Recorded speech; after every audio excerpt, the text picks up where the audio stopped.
ഞാൻ അനുരഞ്ജി psychiatry councillor. നമ്മളുടെ കുട്ടികൾക്ക് നല്ല പഠിത്തവും നല്ലൊരു ഭാവിയും വേണമെന്ന് സ്വപ്നം കാണാത്ത ഒരു പേരൻസും ഉണ്ടാകാറില്ല അല്ലേ? പക്ഷെ നമ്മളൊരു കാര്യം ചിന്തിക്കണം, നമ്മളൊന്ന് ആലോചിക്കണം, നമ്മളുടെ കുട്ടികൾ മാനസികമായിട്ടും സന്തോഷത്തിലാണോ എന്നത്.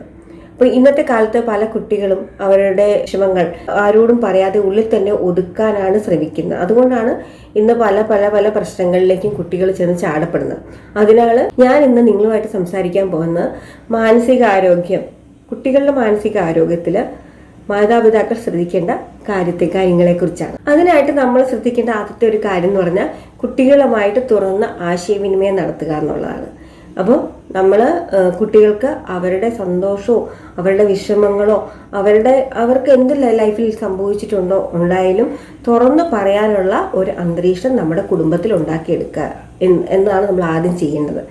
എങ്കിൽ മാത്രമേ ഉള്ളൂ എന്തെങ്കിലും ഒരു ബുദ്ധിമുട്ട്, പലപ്പോഴും കുട്ടികൾ പ്രശ്നങ്ങൾ ഉണ്ടാകുമ്പോൾ അവർ ആരോടും പറയാതെ അത് ഉള്ളിൽ തന്നെ വെക്കുന്നു. അപ്പം മാതാപിതാക്കൾ ഒരു ദിവസത്തിൽ കുറച്ച് സമയമെങ്കിലും കുട്ടികളുമായിട്ട് തുറന്ന് സംസാരിക്കാനുള്ള ഒരു സാഹചര്യം വീട്ടിലുണ്ടാക്കിയെടുക്കും. പിന്നെ അടുത്തായിട്ട് നമുക്ക് ചെയ്യാൻ സാധിക്കുന്നത് നമ്മൾ വിമർശനത്തിനേക്കാളും കൂടുതൽ പ്രോത്സാഹനം നൽകുക.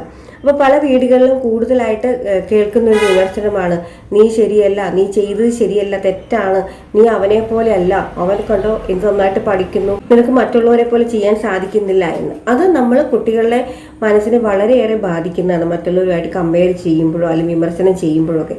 അപ്പോൾ തെറ്റുകൾ ചെയ്യാൻ ശാസിക്കുന്നതിന് പകരം അത് സംഭവിക്കുന്നതുകൊണ്ട് അല്ലെങ്കിൽ സംഭവിച്ചതുകൊണ്ട് എന്തെല്ലാം പ്രശ്നങ്ങളാണ് ലൈഫിൽ ഉണ്ടായി എന്ന് മനസ്സിലാക്കി കൊടുക്കുക. ഇനി അത് ചെയ്യാതിരിക്കാനായിട്ട് നമ്മൾ പറയുക.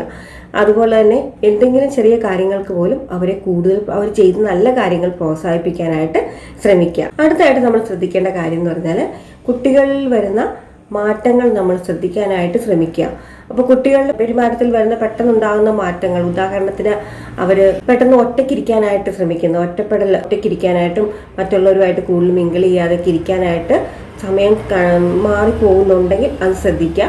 അതുപോലെ തന്നെ അധികമായിട്ട് കോപിക്കുന്നുണ്ടെങ്കിൽ, അതല്ലെങ്കിൽ പഠനത്തിൽ താല്പര്യം കുറവ് കാണിക്കുന്നുണ്ട്, ഉറക്കത്തിലും ഭക്ഷണത്തിലും ഒക്കെ ചേഞ്ചസ് വരുന്നുണ്ടെങ്കിൽ നമ്മൾ അത് ശ്രദ്ധിക്കുക. അപ്പോൾ ഇവ ചിലപ്പോൾ ഇങ്ങനെ ഉണ്ടാകുന്ന മാറ്റങ്ങൾ ചിലപ്പോൾ മാനസികമായിട്ടുള്ള പ്രശ്നങ്ങൾ അല്ലെങ്കിൽ സമ്മർദ്ദത്തിൻ്റെയൊക്കെ ഒരു ലക്ഷണങ്ങളായിരിക്കാം. അത് നമ്മൾ ശ്രദ്ധിക്കാനായിട്ട് ശ്രമിക്കുക. പിന്നെ കുട്ടിയോടൊപ്പം സമയം ചെലവഴിക്കുക. കുട്ടികൾക്ക് മാതാപിതാക്കളുടെ സമയവും സ്നേഹവും ഒക്കെ വളരെ പ്രധാനപ്പെട്ടതാണ്. അപ്പോൾ അതുകൊണ്ട് അങ്ങനെ ഒരു സ്നേഹവും സംസാരിക്കുകയും ഒക്കെ ചെയ്യുമ്പോഴാണ് കുട്ടികൾ നിങ്ങളുമായിട്ട് കൂടുതൽ സഹകരിക്കാനും സംസാരിക്കാനും ഒക്കെ അവരുടെ മാറ്റങ്ങൾ നമുക്ക് മനസ്സിലാക്കിയെടുക്കാനും പറ്റുന്നത്. അപ്പോൾ അവരോടൊപ്പം കളിക്കുകയോ അല്ലെങ്കിൽ ചെറിയ ചെറിയ കാര്യങ്ങൾ സംസാരിക്കുകയോ, കുട്ടികൾക്ക് അങ്ങനെ വരുമ്പോൾ അവർക്കൊരു സുരക്ഷിതത്വവും സന്തോഷവും ലഭിക്കും. അപ്പോൾ അങ്ങനെ വരുമ്പോൾ കൂടുതൽ അവർ നമ്മളുമായിട്ട് മിങ്കിൾ ചെയ്യാനാണ്. അപ്പോൾ അവസാനമായിട്ട് ഒരു കാര്യം കൂടെ നിങ്ങളോട് പറയാനായിട്ട്, ഈ കുട്ടികൾക്ക് നമ്മൾ എത്ര വലിയ കളിപ്പാട്ടങ്ങൾ വാങ്ങിച്ചു കൊടുത്താലോ അല്ലെങ്കിൽ വലിയ വലിയ സമ്മാനങ്ങൾ കൊടുക്കുകയൊക്കെ ചെയ്താലും അവരാഗ്രഹിക്കുന്നത് എൻ്റെ അച്ഛനോടും അമ്മയോടും ഒപ്പം കുറച്ച് സമയം പങ്കിടണം, അല്ലെങ്കിൽ അവരുമായിട്ട് കൂടുതൽ സംസാരിക്കണം, തുറന്ന് സംസാരിക്കണം, അവരെന്നെ സ്നേഹിക്കണം, അവരെന്നെ മനസ്സിലാക്കണം എന്നുള്ളതായിരിക്കും. അപ്പോൾ അതാണ് അവരിലെ ഏറ്റവും വലിയ ശക്തി എന്ന് പറയുന്നത്, അവനവനെ മനസ്സിലാക്കുന്ന അച്ഛനും അമ്മയും ഉണ്ടാകുക എന്നുള്ളത്. അപ്പോൾ നമുക്ക് ഇന്നു മുതൽ കുട്ടികളെ കേൾക്കാം, അതുപോലെ തന്നെ മനസ്സിലാക്കാം, അവരുടെ മനസ്സിനെ മാനസികമായിട്ടുള്ള സന്തോഷം നമുക്ക് വളർത്തിയെടുക്കാനായിട്ട് സാധിക്കും.